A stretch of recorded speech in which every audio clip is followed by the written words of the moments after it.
There's something you have felt for as long as you can remember, something you could never quite name. It wasn't arrogance or delusion, though others might have mistaken it for that. It was a quiet knowing, a sense that you were seeing the world through different eyes, feeling it with a different heart. Even as a child, you noticed things others seemed to walk past without a glance. The way light fell through leaves, the sadness hidden behind a stranger's smile, the unspoken tensions in a room that everyone else ignored. You absorbed the emotional atmosphere like a sponge, and it exhausted you in ways you couldn't explain. You learned early that the world was not just what appeared to be on the surface, that beneath every interaction lay currents of meaning, motive, and unspoken truth.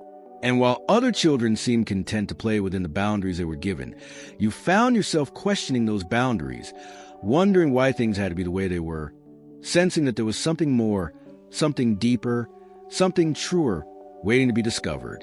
This sensitivity, this awareness, it set you apart, not because you chose it, but because it chose you, or rather, because it was simply the nature of who you were. And with that awareness came isolation. You tried to fit in. Of course you did. You watched how others moved through the world with ease, how they laughed at things that didn't seem funny, how they accepted answers that felt incomplete, how they formed connections that looked effortless. You studied them like an anthropologist studying a foreign culture, trying to learn a language, the gestures, the unspoken rules. And sometimes you succeeded. Sometimes you could mirror them well enough to pass, to blend in, to be accepted for a moment. But it always felt like a performance, a mask you wore to hide the strangeness you carried inside. And when you were alone again, when the mask came off, you felt the weight of that difference even more acutely. You wondered if something was wrong with you, if you were broken somehow, if everyone else had been given an instruction manual for life that you had somehow missed. If you recognize yourself in these words, if this resonates with something deep inside you, then perhaps you're meant to walk this path a little further. Consider staying with this channel, where we explore these hidden layers of human experience together, where we honor the questions that others dismiss, where we sit with the truths that are uncomfortable but necessary. The loneliness of those early years was not just social isolation, though that was certainly part of it. It was something deeper, more existential. It was a loneliness of carrying a vision that no one else seemed to see, of feeling emotions that no one else seemed to feel with the same intensity, of caring about things that others dismissed as unimportant or naive. You cared about truth when others were comfortable with convenient lies. You cared about integrity when others were focused on advantage. You cared about meaning when others were satisfied with distraction. And this caring, this inability to simply go along with what was expected, it made you a problem. Not a loud problem, perhaps, but a quiet one. The kind of person who asked questions that made others uncomfortable, who pointed out inconsistencies that others preferred to ignore, who felt things deeply in a world that rewarded shallow contentment. And so the world began to respond to you in ways that hurt. Some people were simply indifferent, unable to understand you, and therefore unable to truly see you. Others were more active in their rejection, sensing in you something that threatened their own carefully constructed worldview. They mocked your sensitivity, called you too serious, too intense, too much. They dismissed your insights as overthinking, your depth as pretension, your questions as arrogance. And the worst part was that sometimes you believed them. Sometimes you internalized their judgments, convinced yourself that they were right, that you needed to be less of what you were and more of what they wanted you to be. You tried to dim your light, to quiet your voice, to make yourself smaller and more acceptable. But it never worked for long, because the truth of who you were kept rising back to the surface, refusing to be denied. What you didn't understand then, what takes years or even decades to fully grasp, is that their reactions to you were never really about you at all. They were about what you represented, what you reflected back to them about themselves. Your presence, your way of being, it held up a mirror to their own unlived lives, their own abandoned questions, their own suppressed authenticity. When you refused to accept easy answers, you reminded them of all the times they had settled for less than truth. When you insisted on feeling deeply in a world that numbs itself to avoid pain, you reminded them of all the emotions they had buried. When you chose integrity over acceptance, you reminded them of all the compromises they had made in the name of fitting in. And that reflection, that reminder, it was unbearable for them. So they respond with the only tools they had: dismissal, mockery, anger, jealousy, rejection. Jealousy. That word carries so much weight, doesn't it? It's a bitter emotion, one that most people would rather deny than acknowledge. But it's there, underneath so much of the hostility you faced.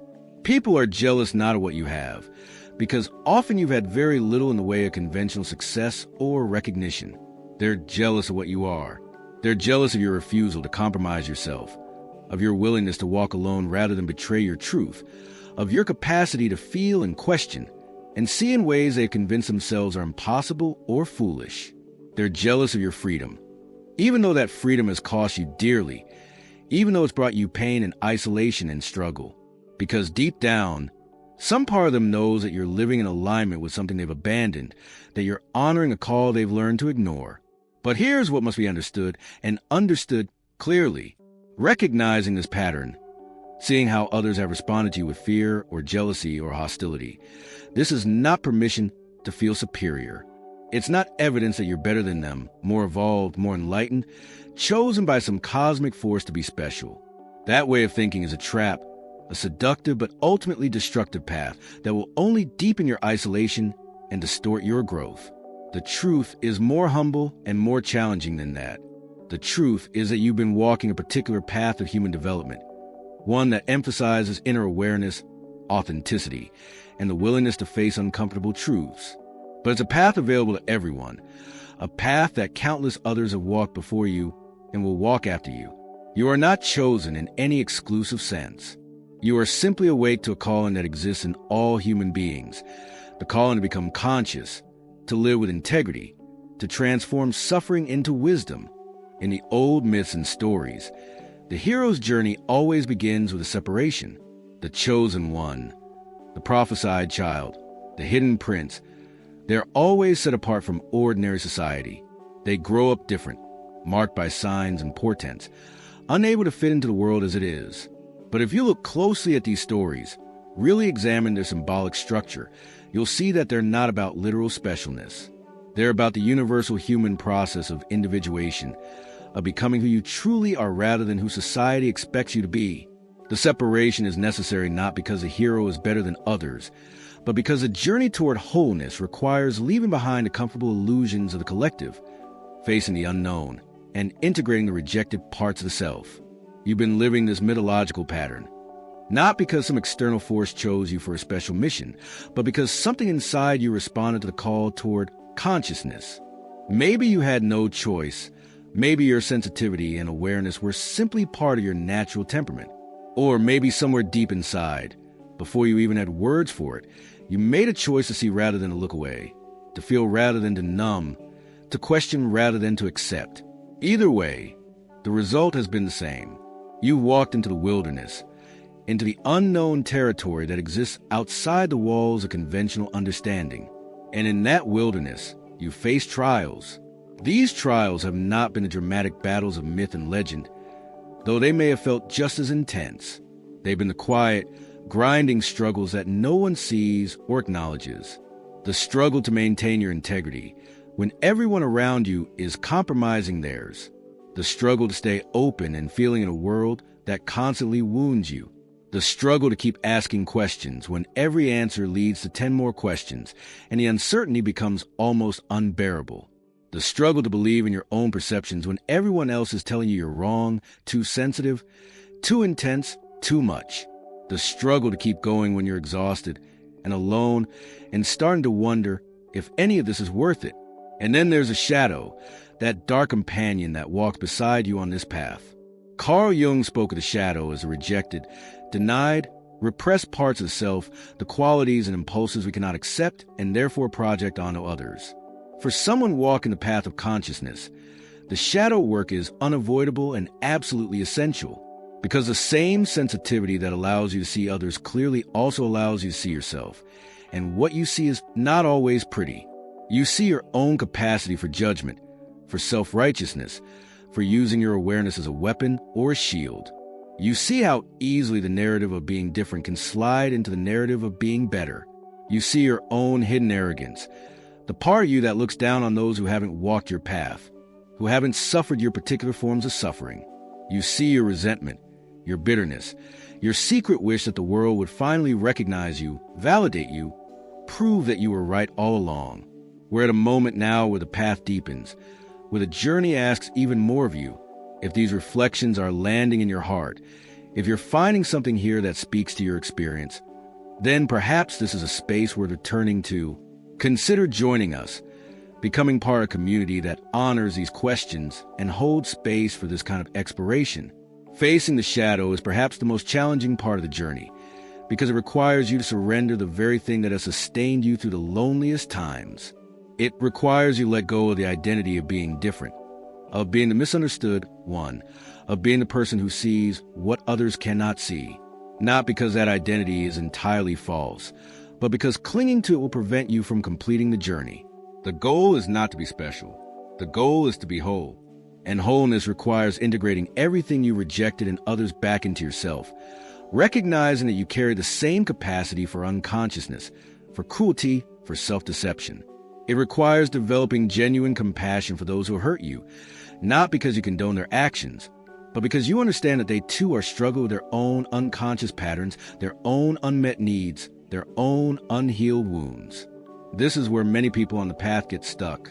They've done the hard work of separating from the collective, of facing their isolation, of developing their unique perspective and voice.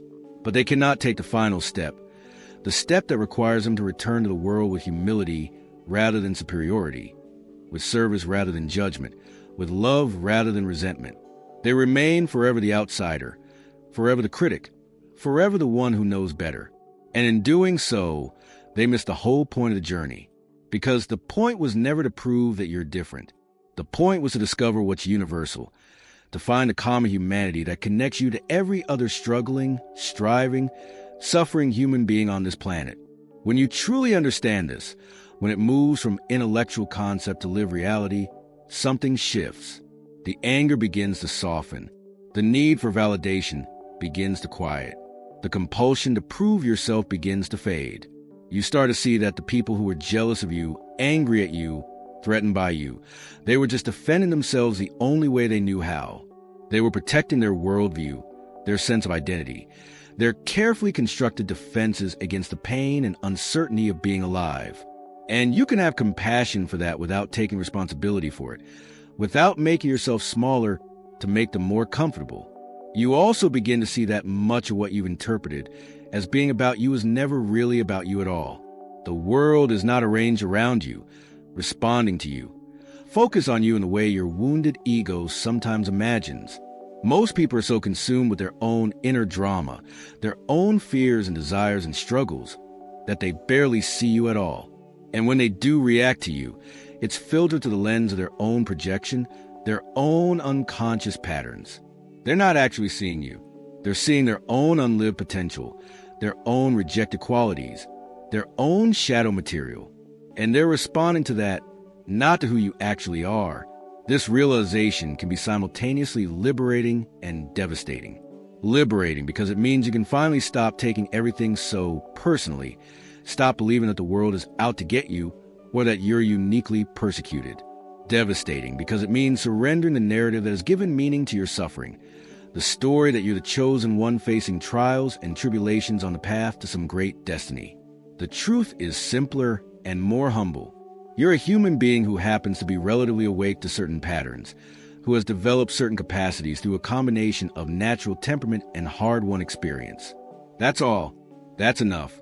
It doesn't make you special in any cosmic sense. It just makes you responsible. Responsible for using your awareness wisely, for speaking your truth without weaponizing it, for honoring your sensitivity without using it as an excuse to withdraw from life. Responsible for continuing to grow, to question, to evolve, knowing that there's no endpoint, no moment of arrival, no final recognition or validation that will make all the struggle worth it. The struggle is the point. The growth is the point. The moment-to-moment choice to stay conscious rather than fall back into unconsciousness. That's the point. And here's something that might surprise you.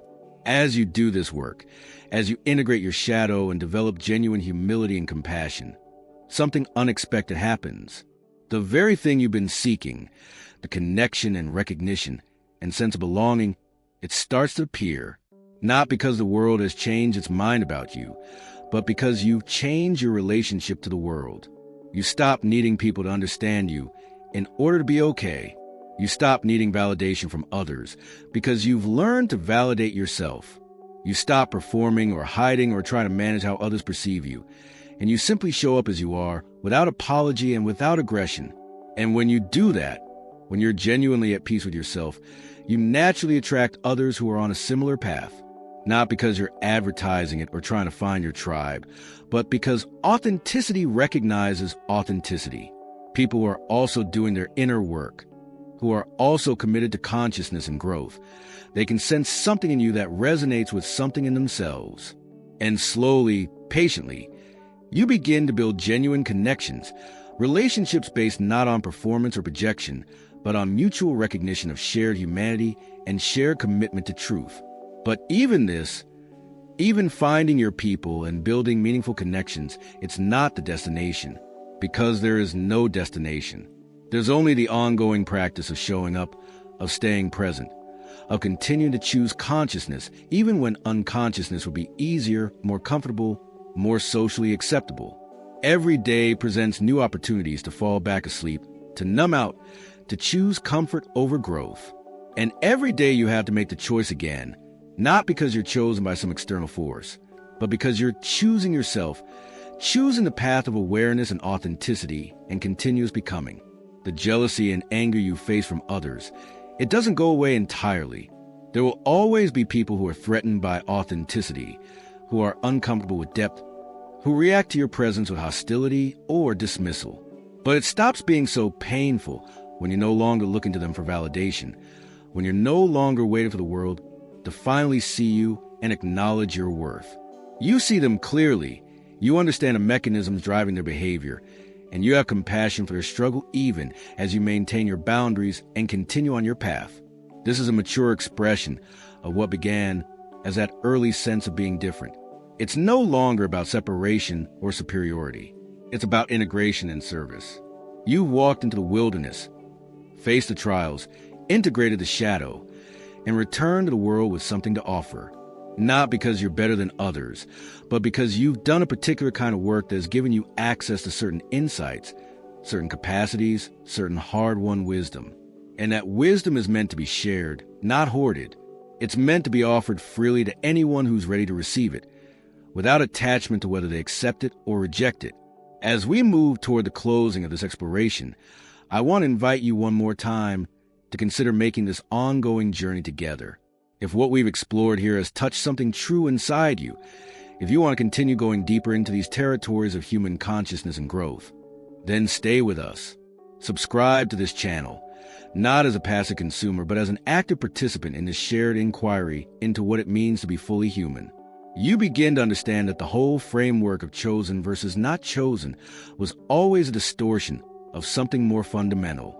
There's a calling that exists in every human being, a potential for consciousness and authenticity and wholeness. Most people never hear it, or they hear it and turn away because the path is too difficult, too uncertain, too lonely. They choose the safety of unconsciousness, the comfort of conformity, the numbing effects of distraction and denial, and that's their choice to make. You cannot save them. You cannot wake them up. You can only do your own work, walk your own path, and trust that your very presence, your way of being in the world, might serve as a quiet invitation to anyone who's ready to hear the call for themselves. The anger and jealousy you've encountered, you can finally see it for what it is. It's not about you. It's about them seeing in you a reflection of their own unlived potential, their own abandoned authenticity, their own refused call. And their reaction is simply the voice of their own inner conflict, projected outward because it's too painful to face directly. You don't need to take it personally. You don't need to defend yourself. You don't need to prove anything. You just need to keep walking, keep growing, keep choosing consciousness. And slowly, subtly, you begin to realize that the whole drama of being chosen, of being special, of being set apart, it was always a necessary stage, but never the final destination. It was the ego's way of making sense of your difference, of giving meaning to your suffering, of sustaining you through the loneliest parts of the journey. But now you can see beyond it. You can recognize that what felt like being chosen was simply the beginning of a process of awakening that's available to everyone, but walked by very few. Not because they're not capable, but because it requires a level of courage and commitment and willingness to suffer that most people understandably avoid. You're not better than them for walking this path.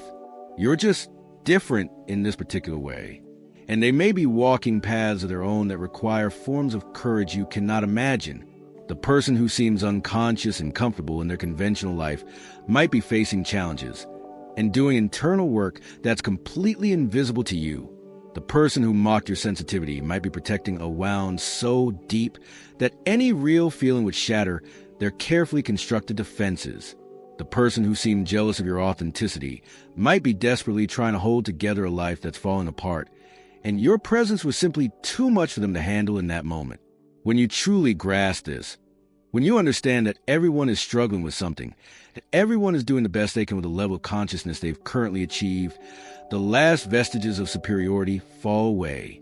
What remains is genuine humility, not the false humility of making yourself small or denying your gifts and capacities, but the real humility of recognizing that you're one human being among billions, each of us finding our way through the strange and difficult experience of being alive. You have certain strengths that come from your particular path. Others have different strengths that come from their particular paths. There's no hierarchy. There's just diversity, the infinite variety of ways that consciousness expresses itself through human form. And with that humility comes a deeper form of love. Not sentimental love, not the easy love that only extends to people who are like you or who validate you, but the difficult, radical love that can hold space for others in their unconsciousness, their woundedness, their reactivity, without needing them to change, without needing them to see you or understand you or appreciate what you have to offer. You can love them anyway. You can have compassion for their struggle anyway. You can maintain your boundaries and protect your energy and walk away from situations that are harmful to you and still hold them in your heart with genuine care and concern. This is what the journey was always pointing toward. Not special status or cosmic recognition or proof that you were right all along, but this capacity to be fully human, fully present, fully conscious, and fully loving even in the face of unconsciousness and hostility and rejection. This is the mature expression of the chosen one archetype, the chosen one who realizes they were never actually chosen by some external force, but who chose themselves, who chose consciousness, who chose a difficult path of becoming real in a world that mostly settles for pretending. So let the anger go. Let the jealousy of others be their teacher, not your burden. Let the years of isolation and misunderstanding be the forge that shaped you, not the story that defines you. You are not the chosen one. You are not special in any cosmic sense. You are simply awake and becoming more awake and doing the hard work of integrating that awareness into a life of authenticity, integrity, service, and love. That's more than enough. That's everything. The path continues. There will be new challenges, new invitations to fall back asleep, new opportunities for growth and transformation. Stay committed. Stay humble. Stay compassionate toward yourself and toward others. Remember that consciousness is not a destination but a practice, not an achievement but a continuous choice. And know that wherever you are on this journey, you're exactly where you need to be, learning exactly what you need to learn, becoming exactly who you're meant to become. Not because it was written in the stars or decreed by the universe, but because you're choosing it moment by moment, breath by breath, with every act of awareness and authenticity and courage. Walk on, fellow traveler. Walk on with your eyes open and your heart soft and your commitment unwavering. The world needs people who are willing to stay conscious, who refuse to numb out or sell out or give up, not because you're special, but because consciousness itself is precious, rare, necessary. And you carry it not as a burden or a badge of honor, but as a responsibility and a gift. Honor it, protect it, share it freely with anyone ready to receive it, and trust that in doing so, you're participating in something far larger than your individual story, something that connects you to every other human being who has ever chosen awareness over sleep, truth over comfort, authenticity over acceptance. This is the real meaning of being chosen. This is the path. This is enough.